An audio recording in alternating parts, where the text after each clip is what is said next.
Hello everyone, it's Gina from Orchid and Opal.com. Today I'm back with a finished jewelry update, something I haven't been back with in a little while. I had been doing them every month, but because I've been sharing so many of the finished pieces directly in videos, I just didn't really have much beyond that to share in a separate video. But I have some pieces here from some of the recent bargain bead boxes, as well as some other recent projects and some other things that you haven't seen yet that will be in upcoming tutorials. And if you're new here, I want to give you a warm welcome. I love having you join me on this beading journey, and hopefully these videos will inspire you to come up with some new ideas of your own for your beadwork, especially if you like to get some of the same subscription boxes and other things that I share here on a regular basis. Also, with each of these pieces, I talk a little bit about what is included and how I came up with the design, and try to give you any other relevant information that might help you in your own designing and beadwork. So to get us started, I actually have this set that I created just this week from the recent bargain bead box. If you haven't seen that video, I will link that in the corner. They constantly push me to put together different combinations I would not have expected. For example, tiger's eye isn't a gemstone that I automatically reach for to work with, even though I think it is gorgeous. And I definitely wouldn't have picked rose gold as my first choice when working with it, but that is why I love these subscriptions, because they inspire me to do something that is outside my realm of maybe what my first thought or instinct is. And it helped me actually come up with this set that I love more than I thought I would. I really am enjoying this combination of the tiger's eye, these pale champagne colored crystal beads, and the rose gold findings. I think it is so classic, but somehow a little bit modern at the same time, maybe because the rose gold is just a slight departure from typical silver or gold findings. But everything you see in this set here, the necklace, the bracelet, and the earrings, came from this recent bargain bead box, minus the earring findings and, of course, the stringing material. But as far as the beads go, I'll give you a close-up look at this necklace. You can see that leaf pendant that I used as a focal on the bottom. They even came with eye pins this month in the subscription. I used some of the rose gold toned bead caps and spacer beads. They had different shapes of the tiger eye come in this box. They had the rondelle crystals, also those barrel-shaped crystals that are just beautiful and I think lighten up the tiger eye a little bit. And I've always really liked the combination of the crystals with the rose gold anyway. But there's something about the tiger eye that has added in a rich velvetiness, I think, to that combination. Here's a closer look at the bracelet. And another thing I like to do is cap off the crystal beads with the bead caps. I don't know why, I've just always thought that was really elegant. You can take a simple crystal rondelle and add some bead caps on top of that, and it adds this extra touch of elegance without being too over the top. The toggle clasp here came from the box as well, of course, and the charm I added as a little accent there near the clasp of the bracelet. Here is a closer look at the earrings. Like I said, those ear wires were in my stash from some previous beading finds. I added a couple of those coordinating charms at the bottom to give these earrings even more movement, and used two of the barrel-shaped tiger eye beads in this pair, and they are just beautiful. So that beading subscription, of course, is only $17.95 a month. And honestly, I would be happy if this was the only set that came out of it, but I did make a whole nother set. Not to mention there's still a ton of beads left over that I hadn't even worked with yet. Before I show you that other one though, I just like to give you a full glimpse of the necklace off the display, especially so you can take a look at the back. Just finish this off with a lobster clasp. That did come from my stash. And then a little bit of chain for an extender and an embellishment off the bottom of that, just as an extra decoration. And by the way, I do sell my finished pieces. So again, if you're not aware, you can check out my website, orchidandopal.com. I do have a full online shop there. And that's also where you can find my bead weaving patterns and my blog. So definitely check that out if you're interested in any finished pieces that you see here or any that may have been shared in recent videos. And here's the second finished set from the recent bargain bead box. This is another one that is totally unexpected. I would not have picked out this particular combination of beads or colors just randomly on my own, I don't think. We have a combination of these burnt orange glass oval beads, as well as, of course, our rose gold findings.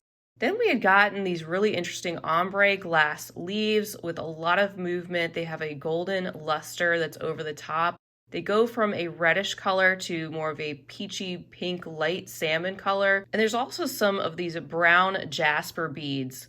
Somehow this all came together and I feel like it all works really well. This is an asymmetrical design that you'll see probably a little bit better if I turn this to the front. You can see that I didn't put these leaves right in the same spot. I actually staggered them a little bit, and I'll show you the full necklace in just a moment. But I feel like the asymmetry gives this a little bit more of an organic look, not necessarily a matching way. So think of this as like fallen leaves that are scattered around. But somehow the burnt orange and the brown go really well, I think, with these leaves, even though the leaves are so delicate and light and they really don't have brown or orange necessarily, but there is a tint of orangey red that kind of pulls out some of that from the oval beads. If you get a closer look at the front of this, you can also see that I used more of the eye pins that they included in the box, as well as some of those light colored bicones as an addition of some lighter glass and some of the rose gold spacer beads. And here is a full picture of the necklace and the earrings all together, and they had included 4 of those leaves, I believe, either 4 or 5, so that gave me the opportunity to create those earrings with the additional coordinating leaves hanging off the bottom separately from the beads that are at the top. Brought in some more of the jasper and the deep orange ovals. Also used some ear wire findings from my stash and the lobster clasp back here and a segment of some larger chain to use as an extender. Used a bicone here as an embellishment on the end and extended the beadwork back here, especially with some additional bicones and spacer beads, which I think kind of lightens up the piece and balances out this lighter, more airy front that we have going on. All right, the next piece I have for you is from the previous bargain bead box from October, and that one I believe the theme was called Taking Flight. They included some gorgeous mukaite gemstone beads as well as this bright pop of yellow and some other earthy shades, as well as gold toned findings. And as you know, I like to do a combination of bead weaving and stringing and all different sorts of projects. I try to incorporate a little bit of everything, and I appreciate those of you who hadn't seen as much stringing in quite some time for still sticking it out with me. I know lately it's been extremely bead weaving heavy, and that's in part because not only do I love bead weaving, but I've been given such an amazing opportunity to curate a lot of recent bead weaving material heavy boxes and mini monthly collections and those sort of things. So hopefully the first 2 sets I shared at least helped you see a little something besides bead weaving for the moment. But I was back to it with the bead weaving with last month's bargain bead box. And if you want to make something like this, I have good news for you. If you have these materials from the box as well, if you check in the corner, I will try to link the tutorial. This is a spin-off of a recent tutorial I shared a few months ago from a bargain bead box where I had done a crystal rondelle and bicone necklace in shades of pink and rose gold. So this is just a different spin on it. I did change up the pattern of the seed beads a little bit, but you can totally make something very similar to this based on that tutorial and with the materials from the box. And as you can see, I've got 3 major rows of beads. I've got the mukaite rounds on the bottom. I've got some of these light bisque colored rondelles here in the middle and some along the top. And then brought in the pops of yellow as well. So this is actually another more unexpected color combination for me. I wouldn't have naturally gravitated toward this palette, but it totally reminds me of Indian corn. It's very fallish, and I think that somehow all of these beads work very well together in this necklace, even the very vibrant yellow with the bright gold. So there's a look at the full necklace. You can see that I embellished this with one of those little feather charms that they had included in the box as well. And then another thing that we had gotten in that particular box was a long strand of mukaite gemstone chip beads. So I dug deep into my video tutorial archives and I decided to make one of these gemstone chip hedge bracelets. I'll also link that tutorial in the corner. This is one of the early tutorials that I shared, and it's a way to bead weave the gemstone chips in this very organic and very sturdy way to a base of ladder stitch, or you could even do square stitch. But I just love how it shows off all the different colors of the mukaite gemstones and really shows off all of the different shapes and puts them together in this really fun way.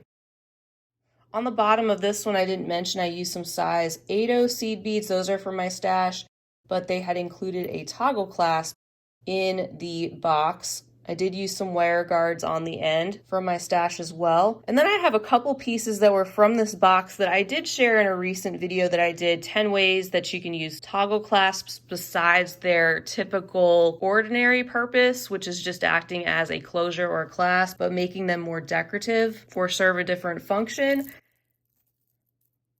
So maybe you missed that video, but just since I have these other taking flight pieces here, I figured I would share. I made this front-facing toggle clasp necklace where I used the toggle as part of the overall pendant in this piece, and then they had included this focal in the wing shape and some other beautiful mukaite rounds and cut stones that I separated with lengths of chain and some bead caps.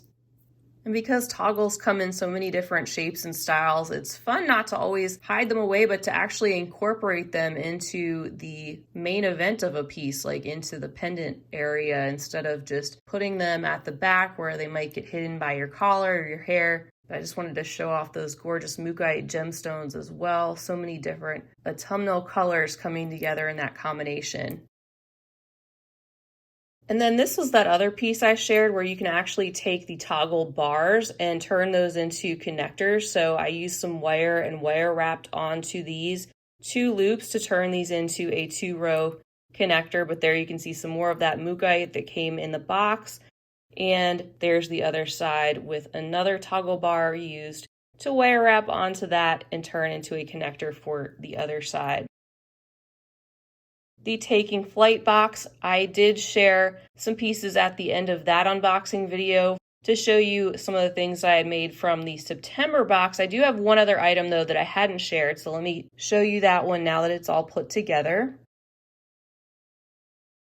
And that is this piece right here. This is a necklace that I feel like I had on my mat forever, because I had shared the tutorial on how to do that twisted herringbone rope that you see right here. And my thought was that I wanted to incorporate some of those spirally antique copper charms and that large pendant with that spiral rope somehow. And I finally put them all together. Even though I had the rope done, I didn't have the pendant attached or the charms, but now they are, and I just attached them very simply with seed beads, and I did that separately after the actual rope was done. And for example, right here, this is really simple. I just looped around some seed beads at the bottom, which gets hidden anyway underneath the pendant. And then the other part of this necklace that I wanted to show you was that I made my own wire coiled ending findings. I do have a tutorial on that too, back in the archives with how you can make your own cord ends. So for example, I didn't have something that would coordinate with the antique copper in my stash that was the correct size. So using a pair of bail making pliers, I was able to spiral up some of the wire I had on hand that would coordinate and secure those to the ends of this rope. Also incorporating some loops on those as well so that I could directly attach the lobster clasp and a little piece of extender chain. All right, next. This one I'm especially proud of, and I was all jazzed up to create a tutorial for you right away for this pendant, but this came from the recent Eureka Crystal Beads Hearthside collection. They had the beautiful deep reds and emerald greens and also the gold as you see here. And I came up with a pendant pattern, brand new, based on the contents that were in that collection. And this is wrapping around a 20 by 30 millimeter crystal stone. And I will be sharing this design eventually. The thing is, I didn't realize that Val from Eureka was going to be putting out their own tutorial for that very same focal pendant in a similar colorway. So I didn't want to post the design for this right on top of theirs. I just didn't feel right about it, even though I'm sure they wouldn't mind. But I'm going to post this later, and I might even do it in a totally different colorway. I already have a different one to show you. But I recently saw that they had gotten these stones in deep purple on their site. So I am now really wanting to make this in a purple combination. But anyway, how gorgeous are these twists that make up sort of this beaded rope that goes up the back of the necklace? Since the pendant is so substantial, the actual crystal stone, I used the 4mm fire polish that came in the collection to embellish the front. I also used some of the 4mm bicones and then also some 11-0 delicas. If I flip this over, you can see, look at the back, some more 4mm fire polish and some of the 2x3mm crystals. And then off the bottom, I have some of these drops that are just dripping off the bottom, adding some more green down there, balancing out the green in the middle and then the green bicones up here. We've gotten a really long strand of those drops, and then there's some more of the bicones added in there, and then just brought in a few green beads to go up the strand, which is also something similar they happen to do with their design over at Eureka. So I just felt kind of funny if I were to share my take on these similar materials and a similar necklace style at the same time that they did, because they have a beautiful design as well. You can check out their YouTube channel for that one, and you can stay tuned for this coming up in the future. And then these were just a very simple pair of earrings. I happen to have a couple of those twists left over, and of course we had tons of the drops, so I just incorporated those together. And then in another colorway to practice this design and make sure I had all the instructions written down properly, I was able to make one in this deep blue and silver combination. I had a deep blue stone of the same size in my stash, as well as some of those gorgeous blue drops.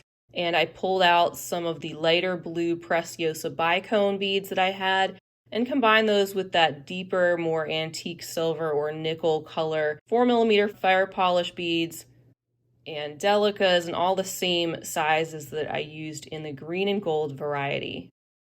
By the way, here's a close look at this very simple bail. You can pass a strand of beads right through there, and that's what I did on the green and gold variety. So it's basically just like a little prism of the bicone beads that is open in the center. Since I did want to come up with a tutorial to share with you right away though from the Hearthside collection, I did come up with this pair of earrings, which features a quatrefoil type design on the front of these 12mm Rivoli stones that came in the collection. Everything here came in the collection besides the ear wires, which I made myself from wire that I had on hand. I recently shared a tutorial for making your own ear wires just like this, so you can check that out if you'd like to. But you can see that these are bezeled in the size 11-0 Miyuki Delicas. They also have some more of those green drops and the 2x3 crystal rondelles. And there is a little peek at the back of the earring, and I will be sharing this design coming up later on this month, so you can be on the lookout for that. But this is another one you can make right from the contents of that collection. Since we're getting toward the end here, I figured I would bring all of these pieces in together. This one you haven't seen. This is another colorway of the recent Canyon Falls Vexolo and Wibe Duo necklace that I shared a month or two ago in that copper and turquoise color scheme. This one done in a totally different color scheme. Love doing that because it gives us the opportunity to see how much color can change and affect a design. So this one's in a more monochromatic silver and black. You can see that pendant also includes the ginkgos in here as well. And what I love about this necklace is that you can use all these components separately if you want to. If you want to just do a single pendant for a necklace, or maybe use a couple of these as earrings. So it's a really versatile design. I have that video tutorial if you want to check that out. And also I have the pattern with written instructions and full color images for sale in my shop in the pattern section. And then next, I'd recently shared a video tutorial for this galaxy oval shaped cabochon that is from Beading School. That is from the Moonlit Terrace box that I helped curate for them. And while I was in the process of coming up with this design, these are two other colorways that I came up with in practicing how that would come together. And I just used materials that I already had in my stash that also are carried on Beading School, and they are just two other color options for this very unique pendant, including, of course, seed beads and super duos and some little tiny 2mm rounds. This one you can use as a pin. You can put a pin on the back there, or you can use it as a pendant and put some chain through there. I recently wore this one out. And of course, everything looks huge on the video because it's up close, but when you're actually wearing it, even though it's a reasonably substantial piece, it's not actually as big as you might think, and you can dress that up or dress it down as much as you want to. And then I know you've seen these earrings before, but the reason I'm bringing these back is because I am planning to share this design in a video tutorial later on this month, so I wanted you to be on the lookout for that. These are also from the Moonlit Terrace curated box, and all the materials came from Beading School. And if you would like to see more pieces from that color palette, check out that video, because in that video itself, I shared 12 finished pieces and new designs just from the contents of that box alone. So lots more inspiration over there. Like I said, it's been a while since I've done a dedicated finished jewelry update, because in quite a number of videos that I've done recently, I've already been sharing the finished pieces directly in the videos. So that is everything I have to share with you today in this latest finished jewelry update. Huge thank you again for you being with me today. I hope this provided you with some helpful information and jewelry inspiration to get you digging into your bead stash, pulling out some of those items, and maybe thinking about things in a whole new way. I hope you're excited for some new pieces and tutorials to come in the future. Lots more on the horizon that I can't wait to share with you. I'd love to hear what you've been up to. Feel free to share down below, or let me know if you have a favorite piece here or anything else you'd like to say. I always love to read your comments and to hear from you. If you did enjoy this video, I hope you'll give it a big thumbs up, and also hit that subscribe button if you haven't already. That way you can join me again when I am back real soon in the future with more unboxings and tutorials and the like. So I will be seeing you all again real soon. In the meantime, I hope you have a wonderful rest of your day, and as always, happy beading.